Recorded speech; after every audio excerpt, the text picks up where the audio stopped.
Good afternoon. I'm Dr. Barry, licensed psychologist, and here we talk about psychology and true crime. Today, we are going to take a look at the opening statements from Lori Vallow's trial. I am going to just play a few snippets from the prosecution, and we are going to play the full opening statement by Lori, and I am going to interrupt frequently. And I will try to remember to make myself big for anybody that wants to fast forward through what she's saying and only hear my commentary.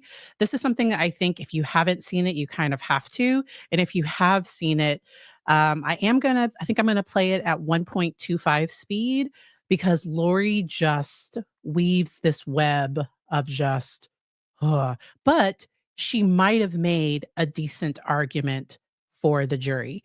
I think what's going to happen, because I think a lot of the things that she said she's going to present in the trial, I don't know that she's going to be able to present all of it. And in my opinion, and I think a lot of other people's opinions too, Lori really tried to make herself the victim, to call this a family tragedy, and she also just tried to make Charles look like the most horrific person. Something you will notice in her statement, because the prosecution brings up Chad and brings up her affair, Lori tries to make it seem like she had this awesome marriage with Charles. Let me know in the chat if the divorce filing, because I do believe that Charles filed for divorce, and in that filing, he included information that he was concerned about her being harmful to him and to the children. And her bringing up Tylee and JJ, especially with us knowing what we know. Now, the jury is neutral. The jury is not going to know her history. They're not going to know that she's already been convicted of these other crimes. So we'll see. I also wondered, and I didn't hear, so I saw the lawyer, he reacted to her opening statement, because I was wondering if some of the things she said, or if she attempts to present evidence in an improper way, could she open the door for the prosecution to rebut the evidence with, like, the actual facts? Like, if she tries to bring up Tylee's statement, because it's my understanding that Tylee's statement is not going to be allowed in the trial. But if she somehow makes a misstep, and will some of these other things possibly come in? I personally think the prosecution did a really good job. Let's go right into the opening statement. All right, let's go. I have a whole playlist on Lori Vallow-Daybell, and I love that the prosecution kept calling her the wrong name, kept saying Lori Daybell, like she wants to be Lori Daybell, but like, yeah. So I thought that was absolutely hilarious. So welcome, Lisa. Welcome to everybody. Hello, Helly. Welcome, welcome. Yeah, the day, it was procedural, and so there weren't any big fireworks. I am waiting for some of the testimony of the family members, especially her brother, Adam. So I'm really looking forward to hear some of that testimony. All right. And Kathy. So I'm gonna have to check out Kathy's video too. I haven't seen that one yet. All right, let's hop into this. This is the prosecution's. I'm just going to play a few snippets from their opening statement. So I'm going to need you to stay close to me the next couple days. Mel too. She can't go to Utah. They're planking some kind of intervention, but want Mel out of the way, so I'm left alone. I need to come get the stuff at your house tomorrow and secure it. Lots to do. Thanks for standing by me. It's all coming to a head this week. I will be like Nephi, I am told, and so will you. Lori Daybell, the woman seated over here, wrote this to her brother, Alex Cox, on July 9th of 2019, 2 days before they killed Charles Vallow. But to understand why. And let me make myself bigger. Here we go. The prosecution, I think, did a great job planting that possible seed of like that they killed Charles Vallow. Because Lori is going to try to say it was self-defense, and if it wasn't self-defense, there was no conspiracy because I wasn't a part of the planning. Like it wasn't me, despite the emails and the text messages and her lolly time iCloud, or like that she switched from the iCloud account that Charles had access to this other one. And I also have some thoughts about what she might be calling some threatening text messages. I have some thoughts about that when we get to her part. But I think the state did a really good job telling a story here. And I think the prosecutor, so I wouldn't know Nephi, and there are some people on the jury that may not be Mormon, that may, and even some Mormons, I'm not Mormon, so I wouldn't know if Nephi is like a common story, like if everybody would know who Nephi was. And I think explaining the context that the prosecution believes Lori was using it, I think that was important because Lori left all of her religious beliefs out of her defense. She is saying nothing about those beliefs. And so Kelly, a whole year. Oh my gosh, Kelly D. Thank you for being a member for a year. All right. All right, so let me go on ahead. And if there isn't a new special badge, I'll have to make a new special badge for 1 year. So let me know if there isn't a new badge for 1 year. All right, let's keep going. Make myself small again. Why this is so meaningful, why this is relevant, you have to understand the context. So let's talk about it. In July of 2019, Lori Vallow was married to Charles Vallow. Lori Vallow lived here in Arizona, Chandler. Charles Vallow lived in Texas.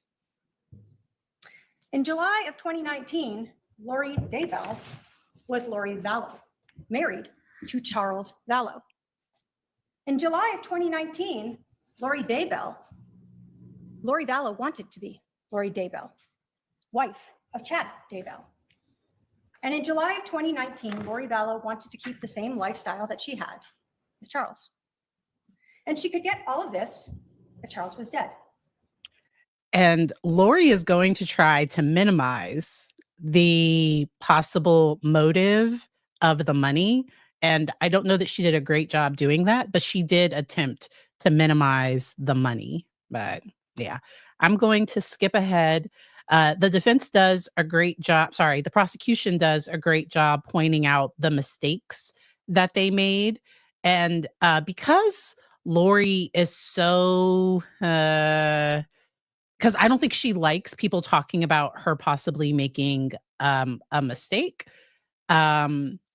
Because that part came out, because the prosecution is going to bring up the fact that the bat that Alex said that Charles attempted to harm him with, it was on the wrong side. And Lori is going to try to minimize that, and we'll hear that in a second. But they are going to point out, the prosecution is going to point out all the ways that the evidence does not line up with self-defense. Now, they do have a bit of a hurdle because for those 2 years, the state was going with self-defense. They did not pursue prosecution until 2 years later. Now, that doesn't mean, because there are lots of things that are initially ruled one thing, and once they get more information, they dig a little deeper, they do a more thorough investigation, then sometimes the whole picture comes together. But let's go on ahead and play from here. Never read that message, but you will learn that Lori and Alex did. Charles went to the front door of 5531 South Four Peaks Place, a house that he had rented for his wife, Lori Vallow, a house that he paid for. Charles would have had to knock on the door, alerting Lori and Alex that he was there. He got JJ, put him out in the car. And then Lori Vallow created the reason to keep Charles from just leaving with JJ. Lori Vallow. And Lori isn't going to deny that.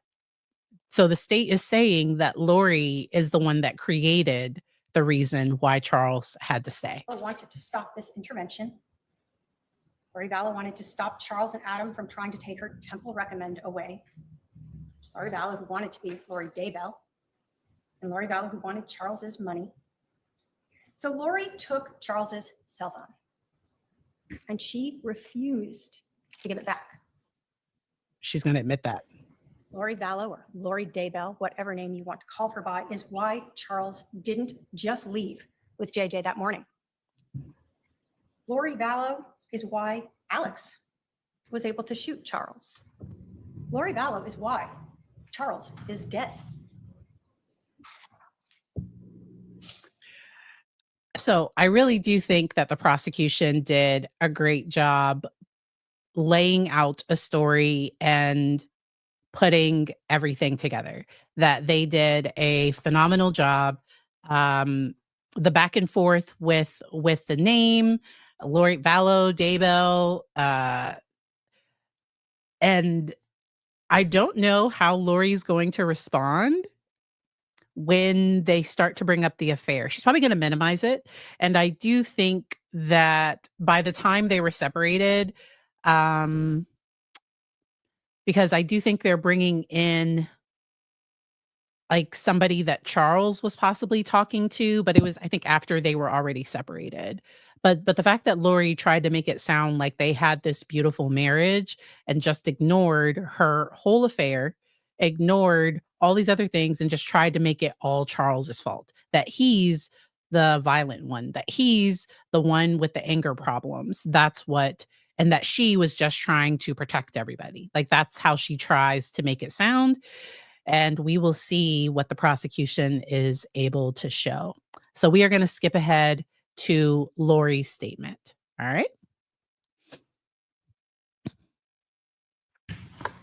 They're going to have a mic issue at the beginning. I wish I had done, I'll make myself big again. I wish I had done the bingo for this one. Oh, okay. Sorry. Thank you. Yes, I can turn it down some. Let me know if that's a little bit better. Let me know if that's better. I think that so with, I wish I had done bingo, because we did bingo for Sarah Boone, because Lori does ask for a tissue, which is fine. Like, yes, if a defendant is crying, they can totally ask for a tissue, but defendants with narcissistic features and traits, they tend to need more caretaking than other defendants. Just my own general observations. All right, let's go ahead and start with her statement. Ladies and gentlemen of the jury, I have been charged with a crime, a serious crime. And the only question here is, did I commit this crime? Conspiracy. Conspiracy is an agreement between two or more people to commit a crime. Okay, 60. Okay. There has to be an agreement. There has to be a plan. The evidence in this case will show that Charles Vallow and I got. And if there was a drinking game, so somebody would have gotten very, very drunk. If there was a drinking game, every time she says the evidence will show. She is going to say the evidence will show a lot, but I think she might say it at times that I don't know if she's actually going to be able to prove all of those things. Like, it was so many times. So I was in the chat over on Court TV. and I wasn't able to watch the whole thing live because I was in between clients, but I did have a lunch break, and I was able to watch this part live, and it was, oh my gosh. It was so many times. Lisa, her hair does look very nice. I will be dyeing my hair blonde in the next, so I go from red to blonde. I will be lightening my hair in the next like few weeks. Somebody said 72 times. I just can't. It was a lot of this. I agree with this.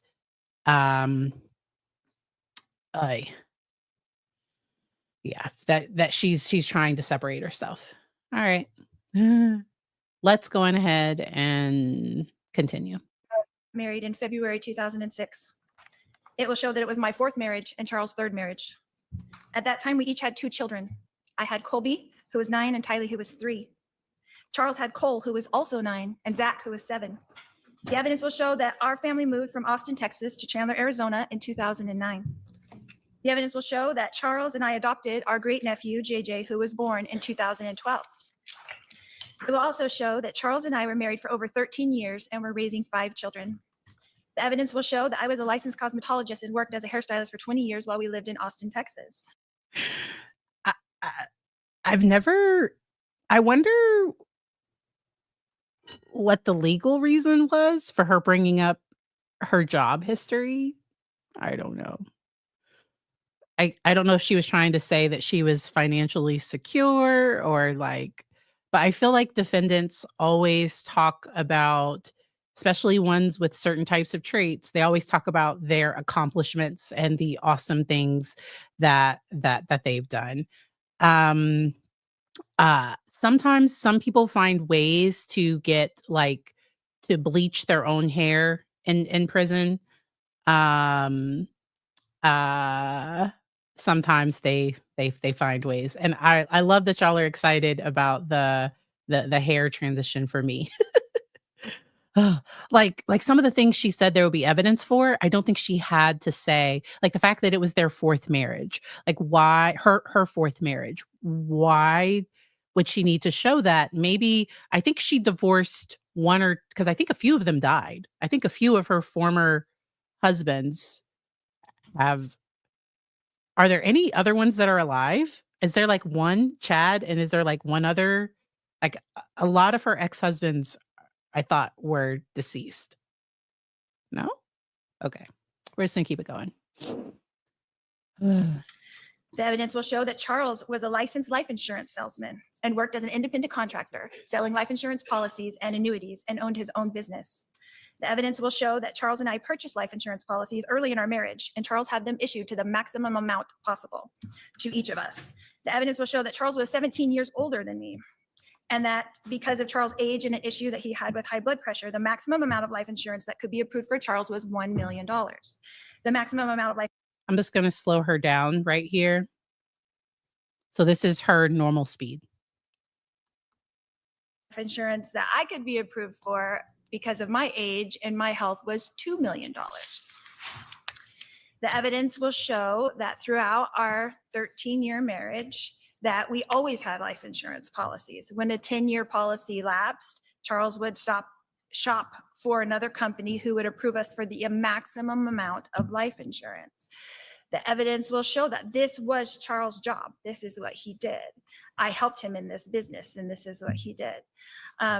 The evidence will show that in 2016, Charles repurchased a new $2 million life insurance policy on me, and he was the sole beneficiary. And I don't know why that would necessarily be relevant, but I mean, she's not a lawyer, and she's trying to put a narrative out there that minimizes, that says this isn't a conspiracy, this is just a family tragedy. That is the narrative that she's trying to say. The evidence will show that Charles and I had a happy marriage for 13 years. That he was, in fact, a baseball player, and that he played high school, college ball, and AAA ball, and that he was, in fact, a left-handed pitcher, a southpaw, they call him, but he was a right-handed batter. So they're going to try to minimize, because they're going to try to say that he batted with his right hand and not the left, because the bat was left on the right-hand side. But the injuries to Alex would have likely been more significant if Charles had hit him with a bat. He likely would have had significant, because it seemed like Charles was a pretty strong guy. It probably would have been significant. And so I think because of her age, she just so happened to be able to get more, that he always requested the max amount. And for him, the max they could get was 1 million. For her, they got 2 million. So I don't know. All right. Once again, I don't know why but I think she's just trying to say, like, this was normal. This wasn't abnormal for us. So that $1 million policy, that wasn't abnormal. But the state brought up the fact that he changed before his death, he changed the beneficiary to his sister, and Lori did not know that. Because I think she got upset when she found out that it was the sister. I think she got upset when she found that out. And I thought her and Chad, are there some phone calls? Y'all correct me in the chat if I'm wrong. I could have sworn there were some phone calls back and forth between that are recorded with the. I know there are some phone calls regarding his body. Like I think Chad had called. It was something weird, but and I'm surprised they didn't charge Chad, but I think they just wanted to go with Lori. I think they had the most evidence against Lori. Oh, let's keep it going. Be attested to by anybody who knew Charles well and his high school baseball coach, Greg Davis. The evidence will show that Tylee was, and in 2014, our family moved from Chandler, Arizona to Kauai, Hawaii. We lived there for 3.5 years and returned to Chandler in 2017. The evidence will show that Tylee was 3 years old when Charles and I got married, and that when she became a teenager, the relationship between Tylee and her stepfather, Charles, became so difficult that Tylee and Charles had to seek a therapist. And I personally wonder if a part of the difficulty between Tylee and Charles, if Lori wasn't instigating some of that. So I've seen individuals with characteristics like Lori manipulate a child to kind of do their bidding for them, where the child is the one kind of causing some of the conflict, but that the adult parent is behind it. So when I talk to the 15-year-old, it's as though their argument is the parent's argument and not like what a child would actually be upset about.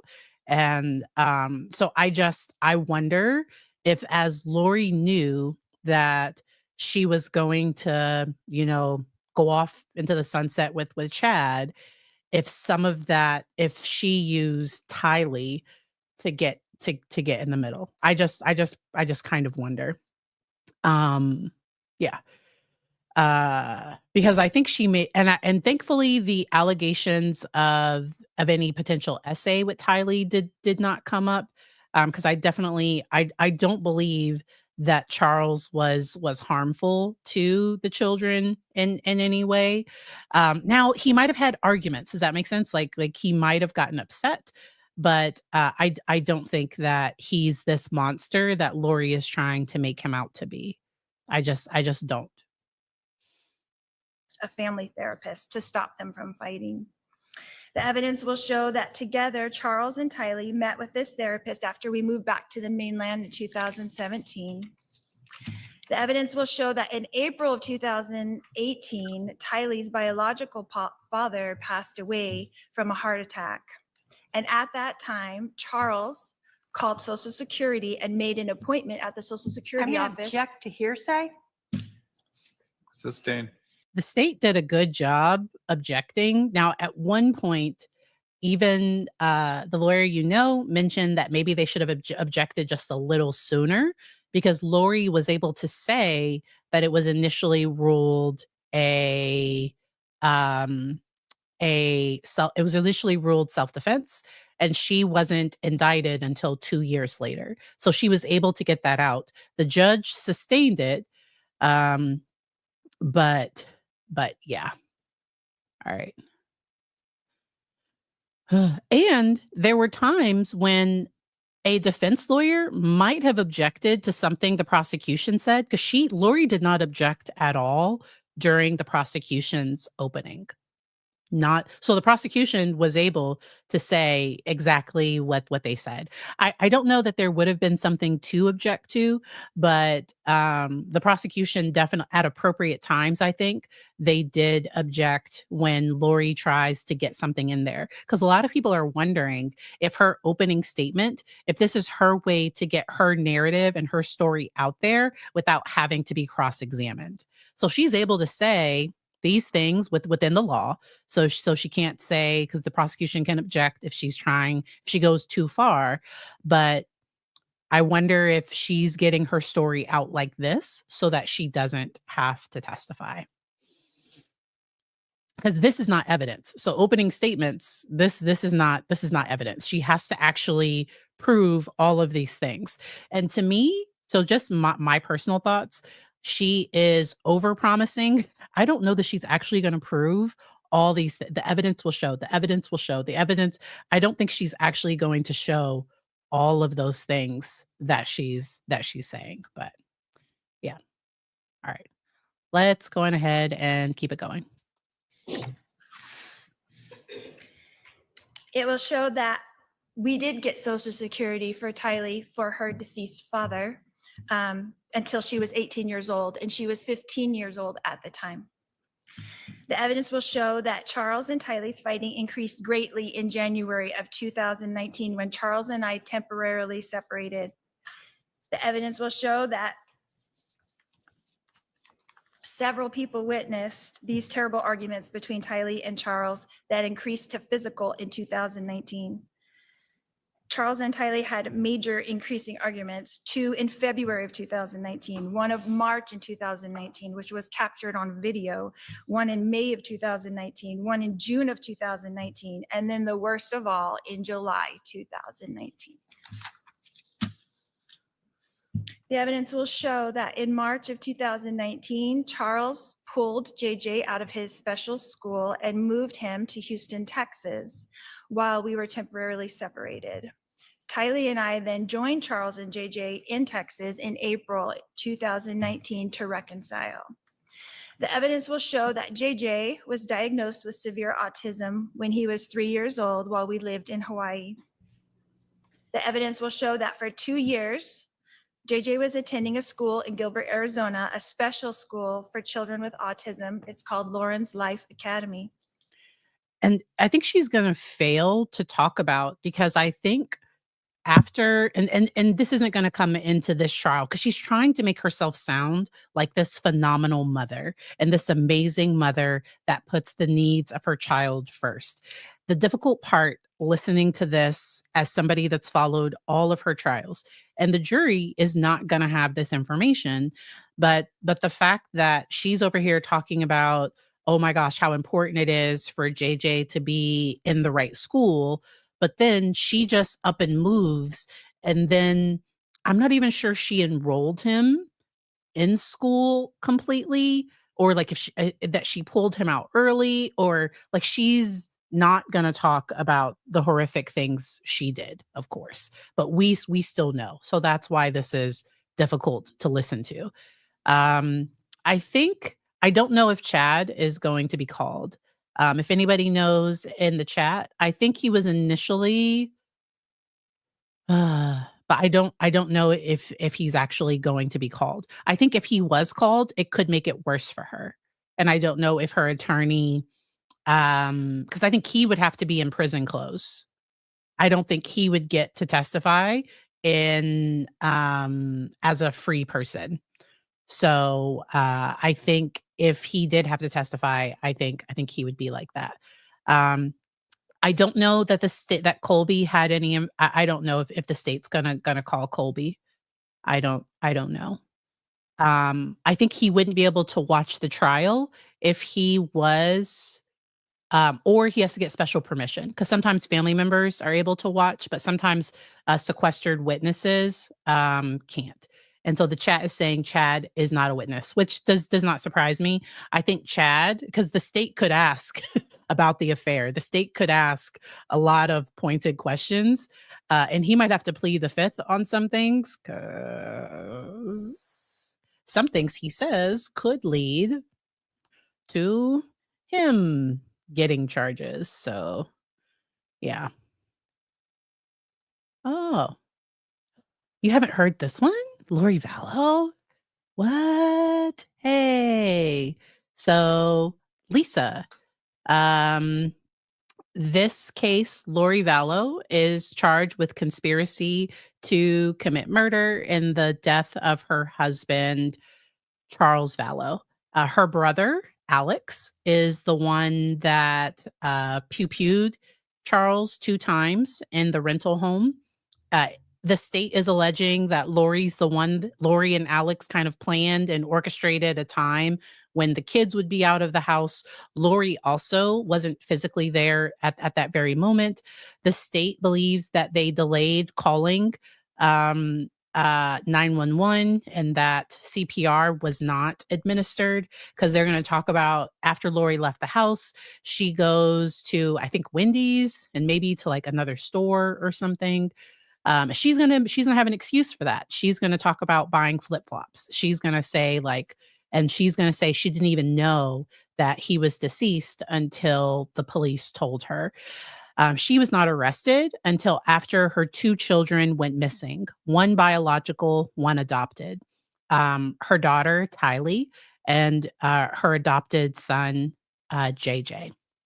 Uh, and so the children went missing, and Chad Daybell's wife mysteriously died. Her death was later ruled that capital M, schmurder. We can't say certain words at the beginning of YouTube videos or I get in trouble. So that is my little overview of this case. All right. I have a whole playlist if you want to go back, but yes. And the chat is always amazing. My heart breaks for JJ's birth family. If Lori, for some reason, if the children were too much, because it seems like because when the children went missing, she continued to collect JJ's Social Security and was living off of that because her new husband Chad, he didn't really have much money, but I think he cashed in his wife's life insurance policy. He was convicted in the death of his wife and Tylee and JJ. The children were buried on his property. And then Lori was convicted as well. All right. Chad. So Lori sentenced to life in prison. And yes. All right.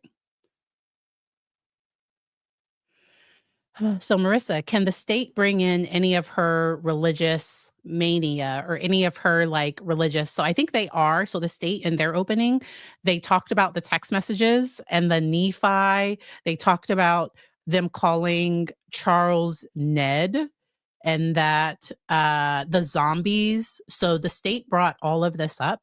And I think they do have witnesses because they talked about, I think, at least two women that are going to testify that used to kind of believe what Lori believed until things started getting more wonky. And then there were red flags. And so that's what the state said in their opening. I think that's how they're going to bring that up. Chad was got the DP for his case. Lori waived the speedy trial in in her initial case, and that's how the death penalty was off the table for her because there was some filing, like there were some legal things that happened with that.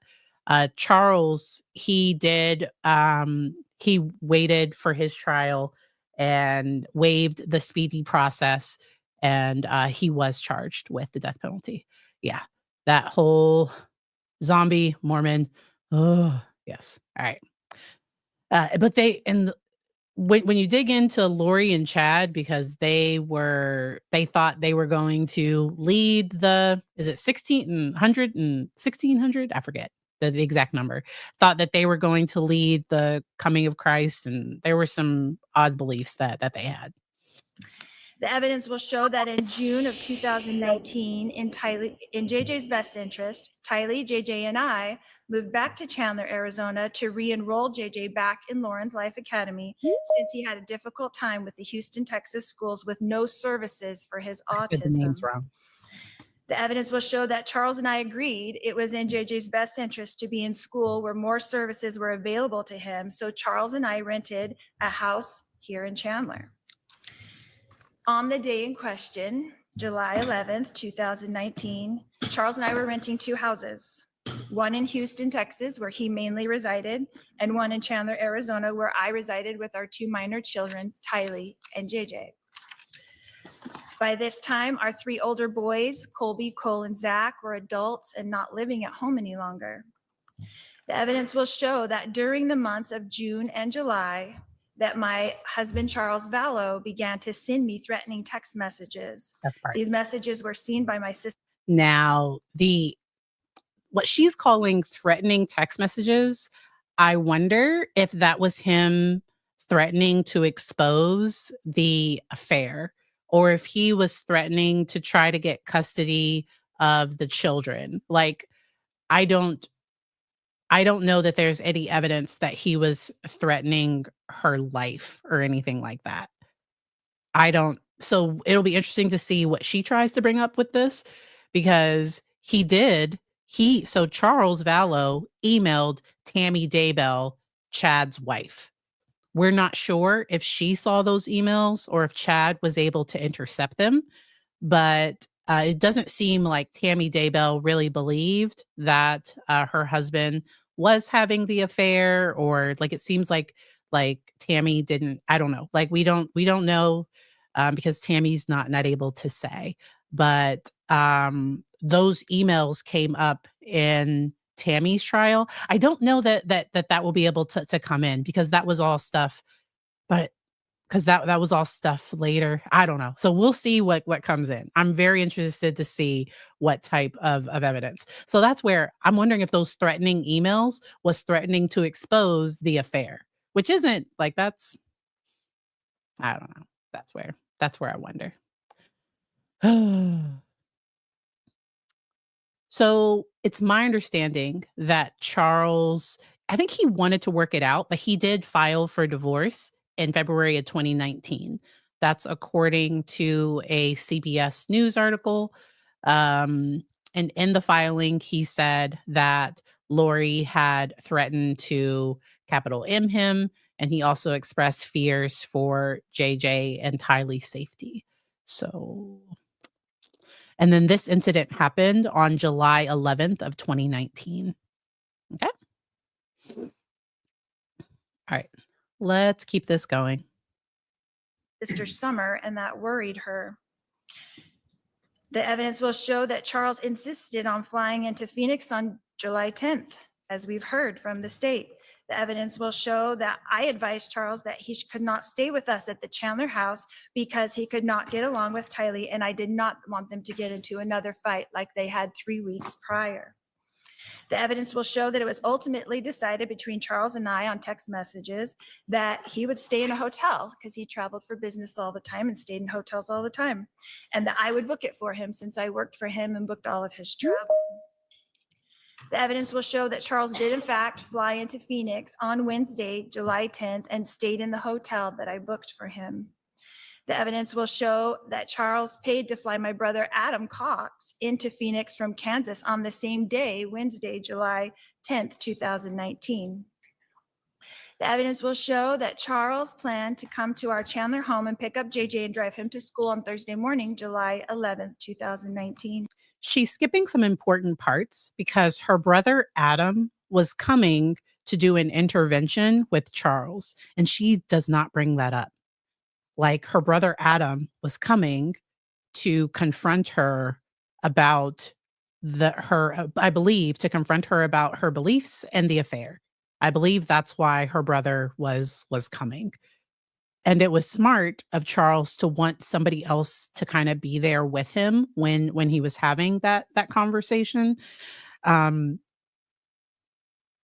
just the way that she describes things, she's leaving important information out.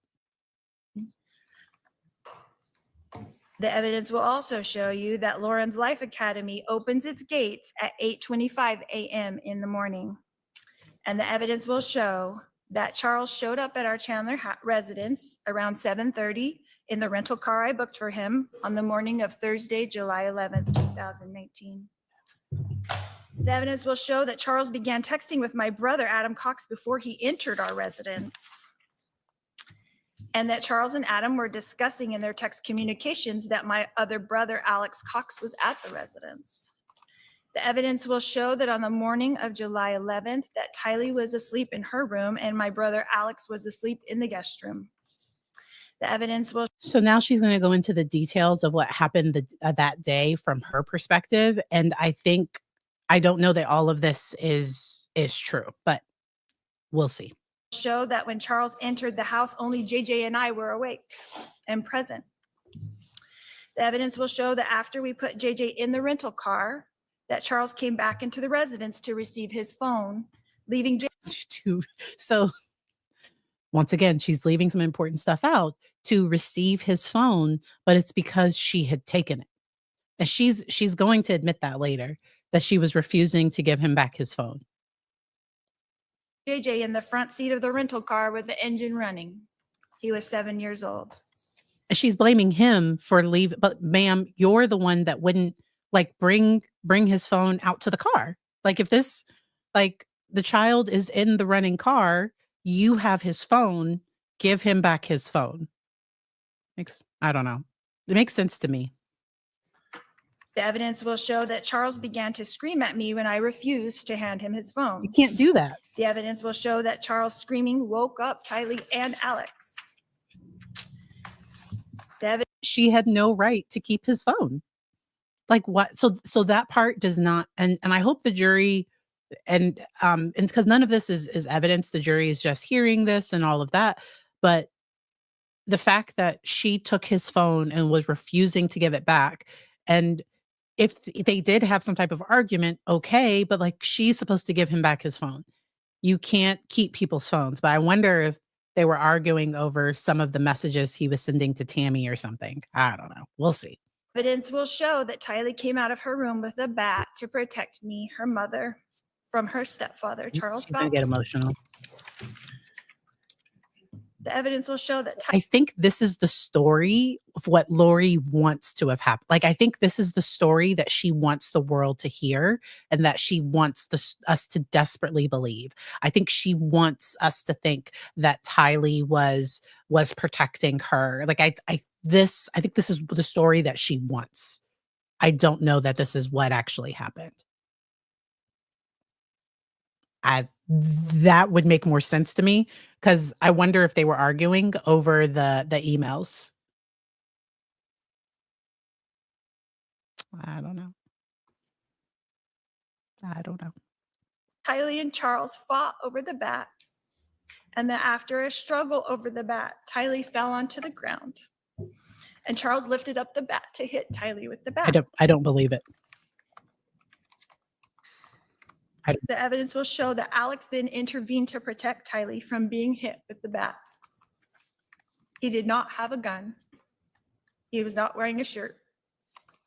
He was pulling up his jeans because he just woke up and came into the room where he heard the screaming.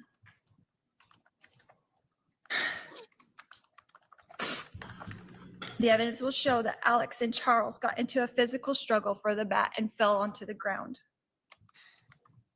The evidence will show that Tylee, who was on the ground, was lifted up by me and sent outside to get away from the struggle and to protect JJ, who was still in the running car, in the rental car in the driveway.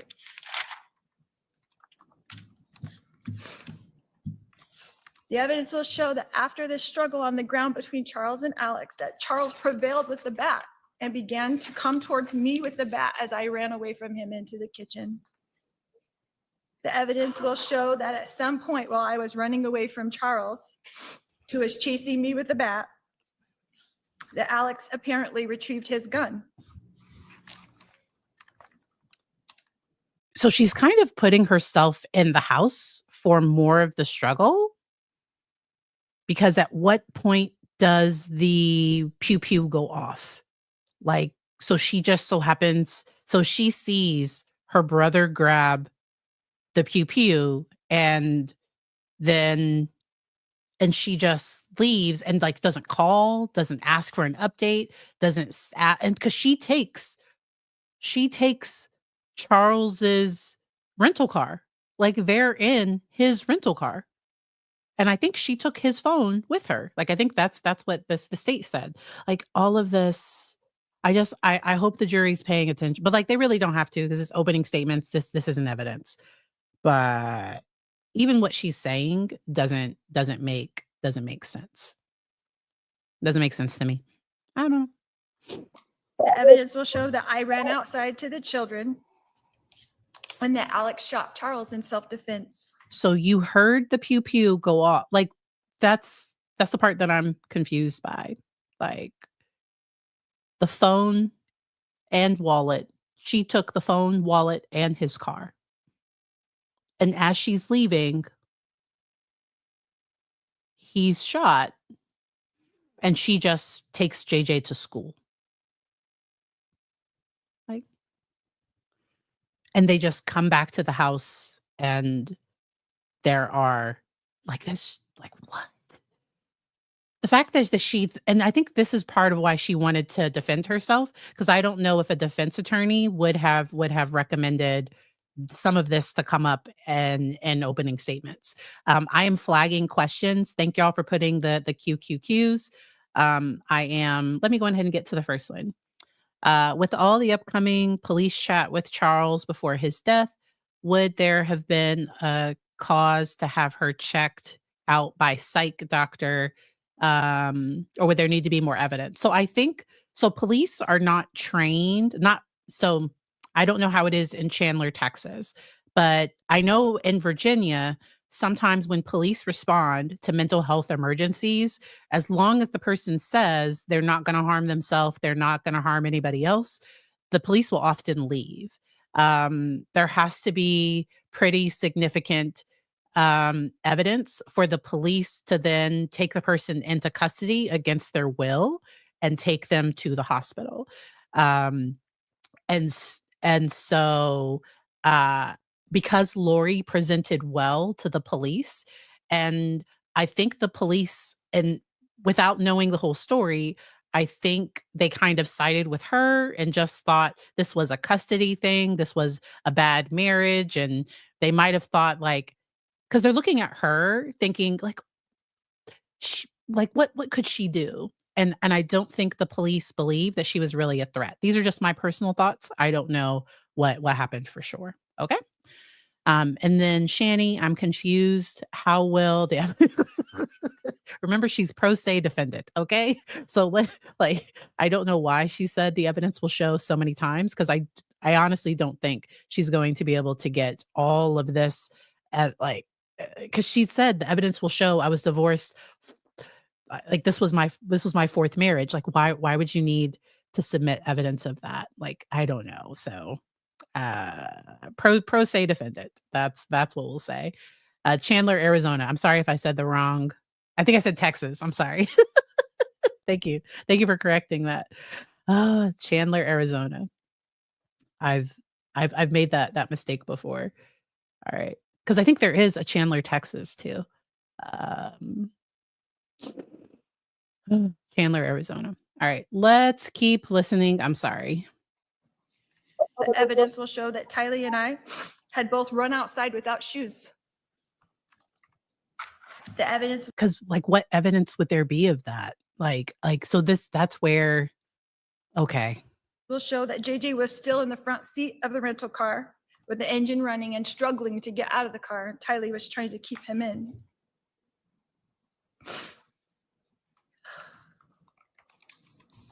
The evidence will show that Tylee and I got into the rental car with JJ and drove away.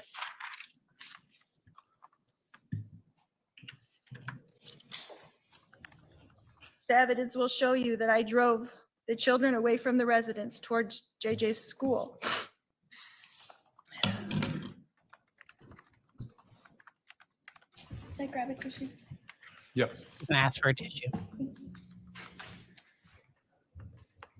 And nobody knows if they're real tears or not. I don't know. She is good at putting on an act. She is. My personal thoughts. The evidence will show that I drove the children through the Burger King drive-thru that Charles had promised JJ. Burger King. Burger. The evidence will show that we continued to drive towards JJ's school and that the gate was not yet open at JJ's school. So we drove a block west of the school to a Walgreens where I ran in to purchase flip-flops for Tylee and myself so that we could walk JJ into school on the hot pavement.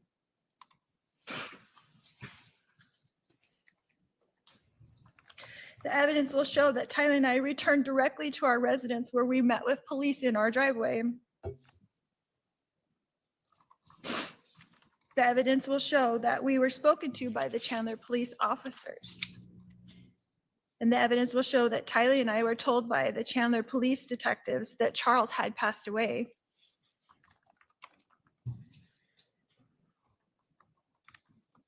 The evidence will show that we were put into a police van and driven to the Chandler Police Department.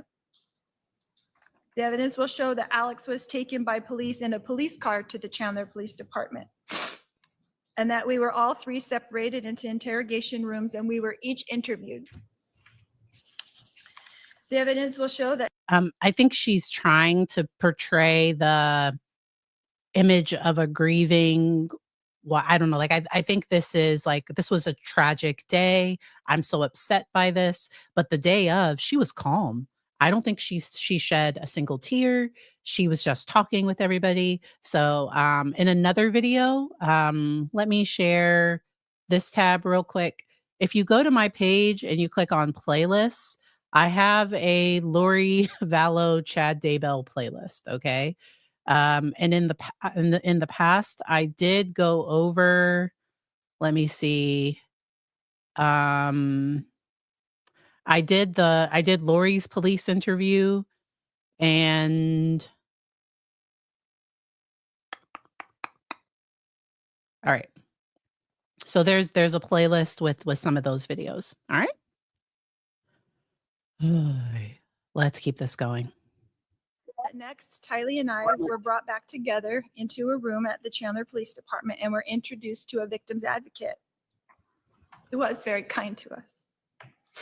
The evidence will show that after speaking to the victim's advocate, that Tylee, Alex, and myself were put back into the police van and driven back to our residence. We were directed by the Chandler detectives to take the rental car and return later to the residence after we picked up JJ from school. The evidence will show that we did as instructed by the Chandler detectives. The evidence will show that we drove to Alex's residence where we attended to the wound on the back of his head. The evidence will show that Alex was then contacted by the Chandler detectives to return to the residence so that Alex could walk them through the events that occurred with the detectives at the residence. The evidence will show that Alex, Tylee, and I did return to the residence as instructed. And the evidence will show that Alex entered into the residence with Detective Moffett, but that Tylee and I were met by Detective Inkland in the front yard. There's video of The evidence will show that at the time, Detective Inkland asked Tylee and myself if we had Charles' cell phone. Tylee retrieved Charles' cell phone from the rental car and gave it to Detective Inkland at 3:11 p.m. on July 11th, 2019. And at that time, Charles' phone was placed in the custody of Chandler police detectives. The evidence will show that Detective Inkland asked us if we knew the passcode on Charles' phone, which Tylee proceeded to give to Detective Inkland. The evidence will show that Tylee and I left the residence to pick up JJ from school, while Alex remained at the residence with the detectives. The evidence will show that by the time Tylee, JJ, and I returned to the residence, that all police, EMS, CSI, and detectives were gone from the residence and only Alex remained. The evidence will show that the next day, I contacted Chandler Police to inform them that Charles' belongings were still at the hotel. I asked the detective if I should go get them, and I was told that they would take care of it. The evidence will show that I asked the detectives, what should we do next? And they directed us that they would contact us in about 3 weeks after their supervisor passed off their reports and Alex could go to the police station and retrieve his gun.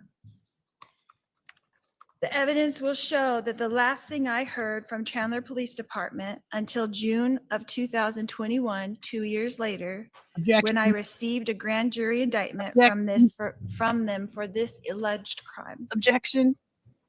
The evidence will show that Chandler Police treated this incident as self-defense. And object to that. The objection sustained. The jury should disregard that. I wish that the prosecution had objected sooner, because this was clearly going down a path that the judge has said not to do, because you can't unring a bell. So once you say something, now juries, I think normally do a good job when the judge tells them to disregard something and to not include it. Juries typically do a good job with that. But that objection came a little a little late for me personally. But like I'm not a lawyer. Does that make sense? Like she was trying to, I think, be respectful of the court and not look like she's bullying Lori, because Lori could go into victim mode of like, the state has this conspiracy against me. They won't let me tell the story. There's information I want to tell you, but I can't. Like, you don't want her to pull one of those either. And so the state had to manage that. I get it. We're almost done. Last statement. The evidence will show you that my brother, Alex Cox, passed away on December 12th, Is 2019. she really going to introduce that as evidence that Alex is deceased and that he died of natural causes, but possibly like the same pink foam that Tammy had too? And so I have a question mark with Alex's death personally. I just personally, but oh my gosh. We're almost done. Almost exactly 5 months to the day after Charles, my husband, passed away. The evidence will show that Alex passed away from a blood clot in his lung. Objection again. I'll sustain the objection. It's not relevant for this matter. It's not relevant.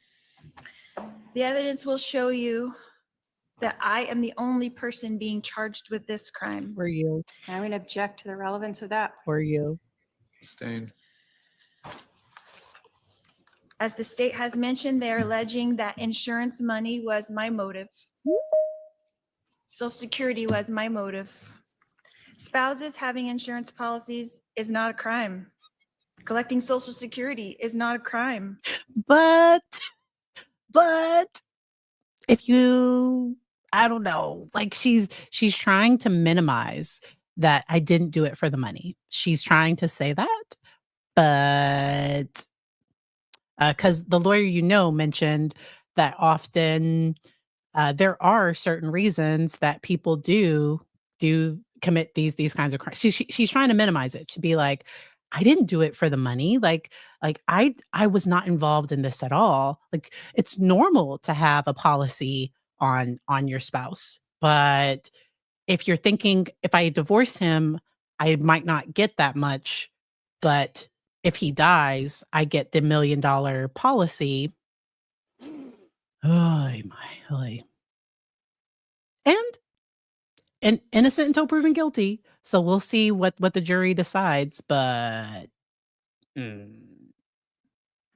Self-defense is not a crime. A family tragedy is not a crime. It's a tragedy. Thank you. so she did her best. She did better than I thought she might. She did not bring up any of the religious beliefs. She did not bring up that the state is going to try to make it seem like she has these out there, but like she didn't mention any of their cult-like beliefs. She didn't mention the affair. She left some pretty big holes, I think, but told the narrative that she wanted to tell. And that, yeah, like it's like this one said, like it wasn't awful, but knowing what we know, that's why it was painful. It was probably fine for the jury, but I already answered that one. There was one more I wanted to answer. Dr. Barry, how easy is it for parents to convince young children? Okay. Lori, I think okay, these are just my personal thoughts. My personal thoughts with Lori Vallow-Daybell, that she seemed to have a history of manipulating people, and so anytime something like that is alleged, because I have had to do evaluations with children when there were things that were reported. If I'm a parent and if my child comes to me and says something has happened, I want to immediately get a trained evaluator involved, because the questions I ask could prompt. So if I asked, did they do this, or did they do, like, if I ask specific questions, it could negatively impact, because I could be planting ideas in the person's mind. So a trained evaluator asks open-ended questions. They go about it in a way where they're not leading the child or doing anything like that. It's really hard. So often people that are victims of SA, sometimes they hide it, because their brains are just trying to survive, and they often, especially children, it's hard for them to make sense, especially if it's somebody that they like, somebody that they look up to, and so that can make it more complicated. I've had clients I've worked with that there have been some like lies, but there was some truth in the midst of the lies, and a trained evaluator was the one that went through to parse out what. And so I hope that's helpful. Yes, the death of Charles happened before the children and Alex. All right. And Tammy. His death was first. Well, that was the first domino to fall in the midst of all of this. And so and I don't think she's actually going to prove all those things that she said she was going to prove. I don't think she will.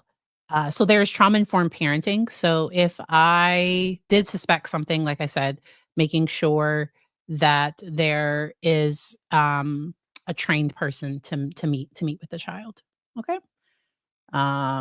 So a parent can manipulate a child to lie about a variety of things, not just something that it's what's hard is if the child actually believes that it happened and it didn't. That's where that's brainwashing. That's a form of SA. That can be a form of medical harm as well, because sometimes children will be subjected to medical evaluations and assessments, pictures, things like that, as part of an investigation. And so, yeah. Do you think this was a very manipulative opening statement? So to me, I think she was trying to make her argument stand, have more weight by saying that there's evidence that's going to back all of these things. That you should listen to me because there's all this evidence that I have that proves that I'm innocent. I don't know if she's actually going to be able to present all of that evidence. And I personally wonder if she used her opening statement to try to testify. The manipulative part for me was possibly getting information in without having to be cross-examined and to possibly not testify in trial. So if she does, even as a pro se defendant, if she does decide to testify, she has to write out a list of questions that she wants her lawyer to ask her, give them to the lawyer, and the lawyer has to ask her those questions. And the questions that she writes down, the state could object to some of those questions, and her lawyer is just going to have to move on. If the judge says you can't ask that, they're just gonna have to move on to the next question. So, if she does testify, I will definitely cover that. Um, this is a lot. Yeah. I think Tylee just wanted her mom's love and approval, and Lori only gives her approval if you're doing what she wants you to do, and if you are bringing her something, if you're doing something for her, if you're making her feel good, if you are on her side. And so I think Tylee, to survive the toxic, in my opinion, the type of mother that she had, she likely had to kind of go along with some things. And so my heart breaks for just knowing all of that. And so all right. I also wonder if Lori saw Tylee as competition, and if Lori was, because she seemed to get jealous easy of other people, and so I just wondered how their relationship really was. I don't suspect it was great. It was likely very superficial, and Lori could probably turn on a dime, because her even trying to say, "Oh, Tylee protected me," because her statement to her son, Colby, is that Tylee unalived JJ, which is not true. Tylee died first. And, so Lori won't even admit to those crimes. I don't think she's going to admit to any of this. Have you read all of the paperwork attached to the years Lori dragged Ryan into court? I have not read that. Yeah. All right. Oh, wow. Colby said the same thing. Nice. I did watch his reaction to her interview. I'm so glad I stopped that interview on my live on Saturday, because some people's lives got paused or taken down. You couldn't monetize the video if you did play it, and so I just clipped out the 2 minutes that I played, so my video wasn't affected. But Lori's second interview with Arizona Trials or something like that. There's a second interview on YouTube with Lori, where she comes across so normal that even Colby was like, "She sounds normal." Like, Colby hadn't seen this Lori in a really long time. And so she does have this public persona where she is able to present coherent, she is able to make sense, she is able to seem normal, and that other side doesn't come out. And so I did watch his reaction. He was also on Hidden True Crime, because I think they watched it and then they interviewed him after, if you all wanted to check that out. All right. And Colby has went no contact with her, and I don't blame him at all. His mother is not a safe person. I don't believe she knows that he's had I don't know that she knows about the birth of his child, um, and he's appropriately protecting his family from her. Uh, so Lori's beliefs didn't get so bad until, like, she got more and more manipulative once she connected with Chad, but there was a lot of stuff that was already there. I don't know if he's talked about, um and somebody said yes, that he can see how she manipulated. Because to me, she always wants her children on her side. When it's normal for children to get along better as siblings than they do with the parents. So that's a more healthy family structure. It should be the husband and wife should be joined, and then the children get along. My child is the only child, and so, but it's not me and my child against my husband, or it's not, my husband and our child against me. Like, that's not a healthy family dynamic. And when there's this enmeshment, so I don't think Lori does a good job uh, accepting how her behavior affects other people. She, in my opinion, comes off incredibly manipulative, self-centered, selfish, immature, because it seems like she hasn't matured past like 12 or 13. Like, she gives off like mean middle school girl vibes to me. Correct me in the chat if I'm wrong. Like, I get mean middle school girl vibes from there. So Lori talked about death and ghosts and spirits a decade before she met Chad. It's in legal documents. Yeah, I'm not surprised by that. She was reading some of those works. They were both, because I think they met at one of those, like at a seminar, or some interesting beliefs. Yeah, triangulation. That's the official term for it. All right. And within a healthy dynamic,